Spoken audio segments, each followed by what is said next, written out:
Per gli studenti alle prese con l'esame di maturità, la seconda prova scritta, diversa a seconda dell'indirizzo di studio, ha riservato diverse sorprese. Al liceo scientifico 2 problemi con lo studio di funzione su una circonferenza e 8 quesiti, con citazioni di Cartesio, Platone e riferimenti a Boccioni e Cicerone. C'era un primo problema che appunto avevamo delle funzioni, una circonferenza e dovevamo calcolare un po' di cose.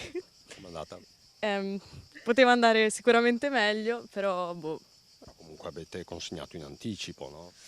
Sì, consegnato in anticipo perché non riuscivo a finirla. Una prova un po' lunga ma abbastanza facile anche, diciamo. Devo dire che era abbastanza fattibile, chi ha studiato, chi no ovviamente, però rispetto all'anno scorso mi aspettavo una cosa un po' più difficile e sono riuscita a completarla quasi tutta, quindi sono abbastanza soddisfatta. Tutto quello che c'era l'avevamo fatto a scuola, non era niente fuori programma, i quesiti un po' complessi. Al liceo classico per il latino una tradizione della De Amicizia di Cicerone che mancava da 16 anni alla maturità. Te lo aspettavi?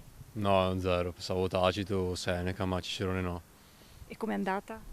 Bene, in realtà era facile, quindi nulla di complicato. Sapevamo che era tra i probabili, tra i 3 che escono più spesso, però non ce l'aspettavamo troppo che uscisse Cicerone, quindi eravamo anche abbastanza felici che è un po' più semplice di Tacito tipo. A noi ci aspettavamo un Plinio il Vecchio, tendenzialmente, o un Seneca, un Tacito, ma Cicerone no. E com'è andata?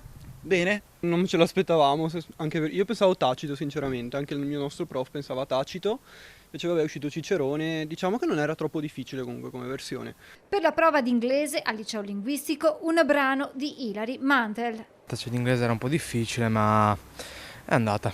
Il primo testo era abbastanza semplice e anche il secondo, quindi era molto più semplice di italiano rispetto a ieri.